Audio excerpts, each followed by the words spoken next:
کہ نوجوان صحیح سمت میں جا رہے ہیں؟ ایک لحاظ سے میں اس سے مطمئن نہیں ہوں، بلکہ کوئی بھی مطمئن نہیں ہو سکتا، کیونکہ بعض اوقات نوجوان بہت جلد بازی کرتے ہیں اور بجائے اس کے کہ اپنے سینئر سے مشورہ کریں۔ دیکھیے، شاعری کے کچھ مروجہ قوانین ہیں، کچھ طریقہ کار ہیں، کچھ اسلوب ہیں جس میں رہتے ہوئے آپ کو شاعری کرنا ہوتی ہے، انہیں سیکھنا چاہیے۔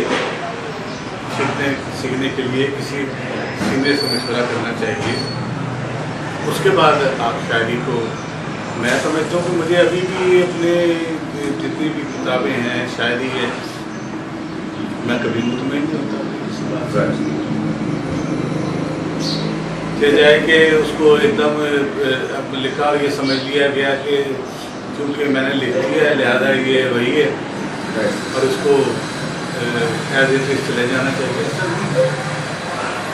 آپ کے نزدیک کتاب آنے کا ایک جو پراپر ٹائم ہے، مناسب وقت کون سا ہے کہ شاعر کو کب کتاب سامنے لانی چاہیے؟ دیکھیے، کتاب کے دو ہی طریقے ہوتے ہیں، ایک کتاب نہ وقت سے پہلے آئے نہ وقت کے بعد آئے۔ کچھ چیزیں ہوتی ہیں جو کچھ عرصے کے بعد خارج ہو جاتی ہیں، جن کے مضامین خارج ہو جاتے ہیں، لہذا اور کچھ ایسی ہوتی ہیں جو وقت سے پہلے آ جائے تو اس کی کوئی اہمیت نہیں ہوتی، کچا پن ہوتا ہے چیزوں میں، وہ نہیں ہونا چاہیے۔ پختگی کے ساتھ شعر کہنا چاہیے اور سیکھنا چاہیے سمجھ، اور کتاب مناسب وقت پہ لے کر آنی چاہیے۔ سر، یہ آپ ایک سینئر جو ہے نا استادوں میں آپ کا نام ہے، سینئر شاعر ہیں، تو آج کل کے دور میں جو سینئر شعراء کا ایک رویہ ہے کہ فلیپ نگاری کے حوالے سے ہے، کتابیں یہ ہے کہ پیسے دے کر کتاب پوری لکھ دینا اور چھپوا بھی دینا، اور اس کے علاوہ یہ ہے کہ بغیر کتابوں کے پڑھے مختلف کتابوں پہ اپنے کومنٹ دینا مشاعروں کے دوران یا کتابوں کی رونمائی کے دوران، تو اس رویے کو آپ کس نگاہ سے دیکھتے ہیں؟ اچھی بات نہیں ہے، بالکل اچھی بات نہیں ہے۔ اگر کوئی اس قسم کے کام کرتا ہے تو مناسب نہیں۔ ہاں، البتہ سینئر میں بعض اوقات اس طرح سے ہوتا ہے، ایک نظر کتاب ڈال کے ان کا تجربہ اتنا ایکسپیرینس اتنا ہوتا ہے کہ وہ ایک نظر ڈالنے کے بعد کتاب کے اوپر لکھ دیتے ہیں، وہ کوئی اتنا مشکل کام نہیں ہے۔ ایک نظر کتاب کو دیکھ لیا جائے تو کوئی ایسا مشکل کام نہیں ہے، لیکن کچھ سینئرز کے پاس اتنا ٹائم ہی نہیں ہے کہ وہ ایک نظر بھی کتاب کو ڈالنے کی زحمت گوارا کریں۔ سر، یہ بتائیے گا کہ آپ چونکہ پاکستان میں اور بیرون پاکستان میں مختلف مشاعروں میں جاتے ہیں، تو کیا اس سے آپ کی نجی زندگی ڈسٹرب نہیں ہوتی؟ دیکھیے، شاعری جو ہے یہ ہمارا عشق ہے، اور عشق کے لیے انسان سب کچھ تیاگ دیتا ہے۔ نجی زندگی ہمیں، اگر ہم اپنی زندگی کے مختلف مراحل کو اگر ایڈجسٹ نہیں کر سکتے تو پھر اس کا مطلب ہے کہ ہمیں کوئی کمی ہے۔ ہمیں اپنے سارے معاملات کو آسان طریقے سے سنبھالنا ہوتا ہے اور اسی طریقے سے چلانا ہوتا ہے۔ شاعری کے لیے میں بہت کچھ چھوڑنے کو تیار ہے۔ سر، آپ اپنی فیملی کے بارے میں ناظرین سے کچھ انفارمیشن شیئر کرنا چاہیں گے؟ جی، اصل میں میری فیملی کا جو بیک گراؤنڈ ہے، لاہور کا دو بڑے معروف ریسٹورنٹ تھے، ایک تو ادیب شاعر اس کو جانتے ہیں، پاکی ہاؤس، وہ میرے عائدان کا تھا، اور ایک چائنیز لنچ ہوم جہاں تمام سیاستدان اور شاعر ادیب بیٹھا کرتے تھے، وہی مال روڈ پر، وہ میرے چچا اور میرے سسر ان کا تھا۔ ویسے میری ایک بیٹی ہے۔ کیا آپ کی شریک حیات بھی شاعری میں دلچسپی رکھتی ہیں یا ان کا اس حوالے سے کوئی؟ نہیں، میرے بیوی کو شاعری سے کوئی خاص دلچسپی نہیں۔ تو آپ شاعری آپ نے کبھی ان کو سنائی یا وہ آپ کی شاعری سنتی ہیں، یا کیسا محسوس کرتی ہیں ایک شاعر کے ساتھ رہتے ہیں؟ میری بیوی نے کبھی کسی مشاعرے میں کہیں شرکت کی، ہاں پاکستان سے باہر اگر کہیں جائیں تو مجبوراً انہیں میرے ساتھ جانا پڑتا ہے شاعروں، ادروائز کوئی خاص دلچسپی۔ پھر آپ اپنی بکس کے بارے میں جو ہے نا وہ ناظرین کو، ہمارے ناظرین کو بتائیے کہ کون سی بک کب شائع ہوئی اور کیسے شائع ہوئی ان کا انٹروڈکشن؟ 1995 میں میری پہلی کتاب آئی تھی ہجرتوں کے دروازے. دوسری کتاب میری 1998 میں پبلش ہوئی. الحمد پبلیکیشن نے اس کو شائع کیا. راوی سے نیاگرا تھا. یہ سفر نامہ ہے. یہ میں نے 1995 میں سفر کیا تھا. ناظرین کو بتائیے گا کہ کس مقصد کا؟ جی میں یہاں سے پاکستان سے انگلینڈ گیا تھا. 10-12 دن انگلینڈ میں رہا تھا. اس کے بعد تقریباً 2 مہینے کینیڈا میں رہا تھا.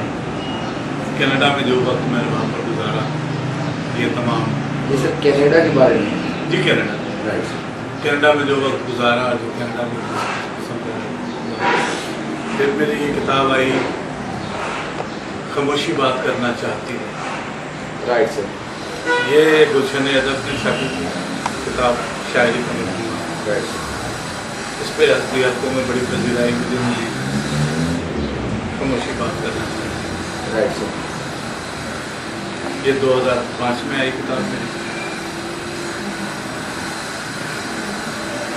پھر یہ کتاب آئی زمین. Right sir. 2009. اس کو بھی الحمد للہ چھاپا. یہ گلشن ادب نے چھاپی. یہ کتاب بھی 2009 میں آئی.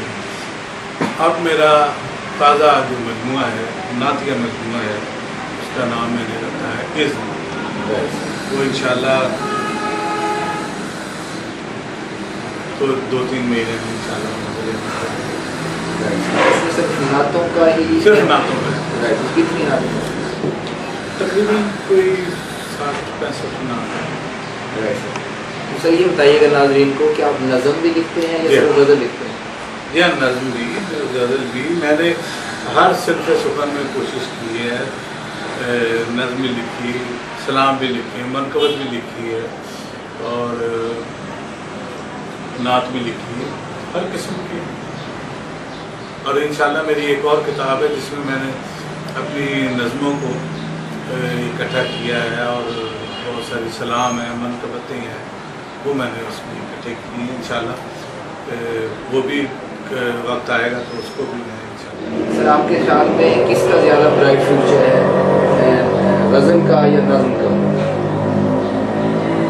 دیکھیے غزل تو سینکڑوں سالوں سے زندہ جاوید چلی آ رہی ہے. اس کا سہر آج تک نہیں ٹوٹا.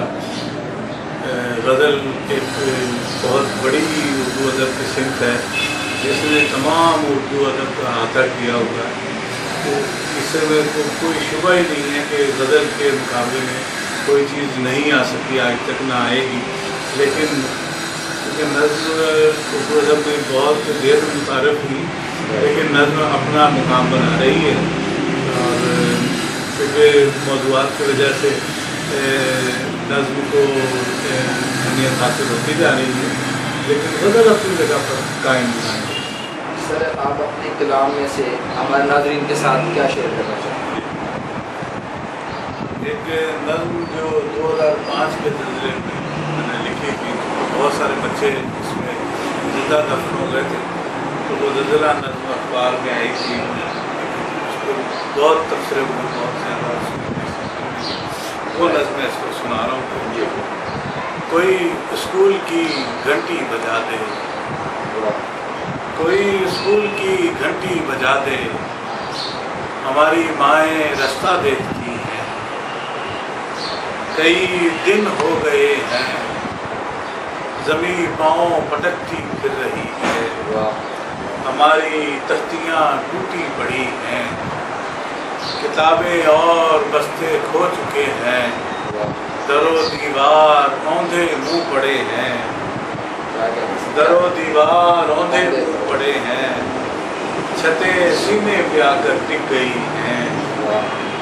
اندھیرا ہے کہ بڑھتا جا رہا ہے, کسے آواز دیں, کس کو بلائیں, نہ جانے کب ہمیں چھٹی ملے گی.